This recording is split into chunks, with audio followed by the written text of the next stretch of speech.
So one of the greatest inspirations of my life is my great-grandmother, Lydia. So Lydia was born and raised in Siberia, Russia.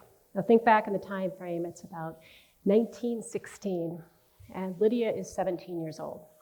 And one of the greatest passions that Lydia has is to support the Tsar and the Tsar's mission. So at the age of 17, Lydia packs up everything that she has. She says goodbye to her parents, and she goes to enlist in the Tsar's army for the Nurses Corps. So as she gets to the front of the line, they tell her she can't enlist. Too many nurses, too many people, go away. So at that moment, Lydia has to make a decision. She can go home, she can be confrontational, or she can play the long game and follow her passion, which is exactly what Lydia did.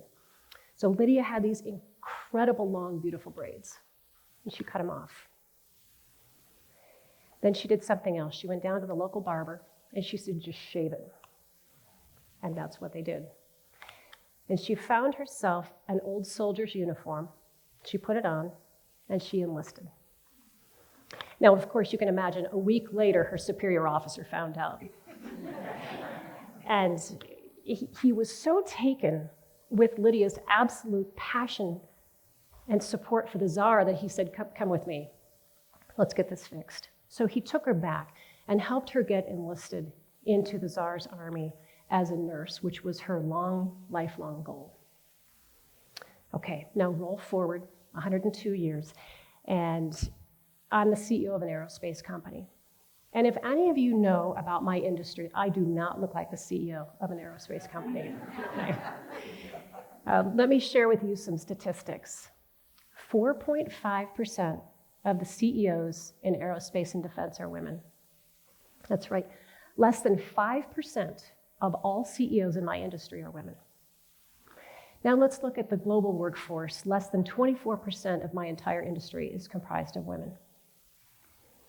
So I was interviewing a COO, a chief operating officer, last summer, and we were walking back from lunch, and he was really excited, and he said, isn't it fantastic that we've made it? And I said, what do you mean? And he said, we've made it. This industry is just saturated with women. And I was like, so without giggling, I took a breath and I said, well, not really. And so I shared with him the same statistics that I just shared with you. And he took a deep breath at this time, and he said, you'd have to prove that to me. So I should preface it by saying he didn't get the job. But here's what else he didn't get. He had no idea how difficult it was and still is to enter this room. Another story to that effect is last year I got invited to a global leadership conference. And this is a conference you want to attend. It's very exciting. It's the who's who. And this conference had people I was looking forward to meeting, and it also had people that I knew and I was looking forward to reconnecting with. And so I got down to the hotel, and they directed me up to the ballroom. And as I walked up to the ballroom, there was this very unapproachable man at the table, and no one else around. And I walked up, and I said, I'm here for the Global Leadership Conference. And he said, that's a private event. I thought, okay, let me try this again. So I said, right, I think that's the event that I'm here for, the Global Leadership Conference, and it's the one with the senator, yes? And he said, it's invite only. And then he got this look of recognition. He said, oh, you must work for the senator. That's what I said. Oh. So at this point, I took a pause and I thought, I have these decisions. I can go home. I can be confrontational, or I can play the long game. So I said, perhaps if you look in that little box of name cards that you've got on your table there, if you thumb through that, you might find Heather Bulk. So at this point, he's really irritated with me. He's hoping I'm going to turn around and go home. So he patronizes me and he thumbs through and he slowly pulls it out and he goes, oh, I'm so sorry, as he pulls out my name card and hands it, and he's very apologetic. And it wasn't his apology that I was looking for. What I was looking for was him to recognize why exactly did he think I didn't belong in that room. So I want to share another story with you that's very near and dear to my heart. And it's a story about a young Latina, 13 years old. Her name is Deanna. And Deanna's mom has worked for our company for just a little over 12 years now.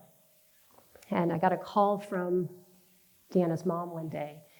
And she said, Heather, I've got some bad news. Deanna's taking something from the office. And I thought, well, this isn't going to go well. And she said, she's taken something, I just wanted to let you know. And I said, well, what exactly did she take? And she said she took some brochures. Okay, if you know my industry, there are a lot of cool things to take from an aerospace company. That's not one of them, right? So I was like, okay. And I said, don't worry about it. Have her come in. We'll talk through it. Everything will be just fine. So when Deanna came in and sat down with me, and I said, Deanna, well, why did you take the brochures?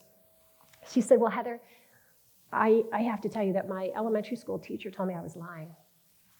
And I said, he what? She said, he told me I didn't know anybody who worked with NASA and the Department of Defense and commercial space, that I was just telling stories. I said, he did know. And she said, yes. He didn't believe me, so I took the brochures in the hopes that he would actually believe me.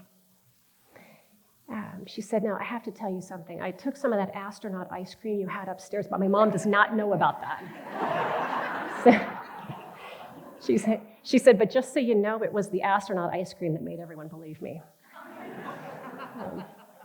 So I'm a little taken back by this story, and I said, Deanna, what are you looking for? What is it that you want to be? What do you want to do? And she said, Heather, I want to be an aerospace engineer like the people in your company. That's all I've ever wanted. So there was the pivotal moment for me. At that point, I realized for the first time ever that I was the one in the room.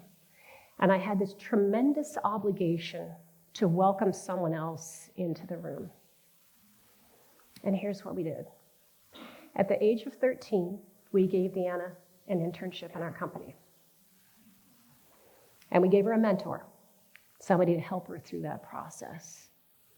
The next thing we did was we helped Deanna to navigate the educational system so that she could go and follow the long game to follow her dreams. And at last count, Deanna's 16 now, so at last count, she has 6 letters from universities across the nation, not the least of which is MSUDenver. They're soliciting her application for college.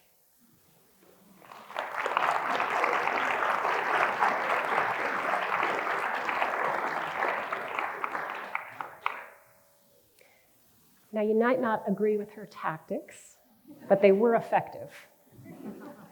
And here's what I think. I think we are all prisoners of our own thoughts. I think in our minds, we often tell ourselves, I don't belong in that room. And at that point, we have those choices to go home, to be confrontational, or to play the long game.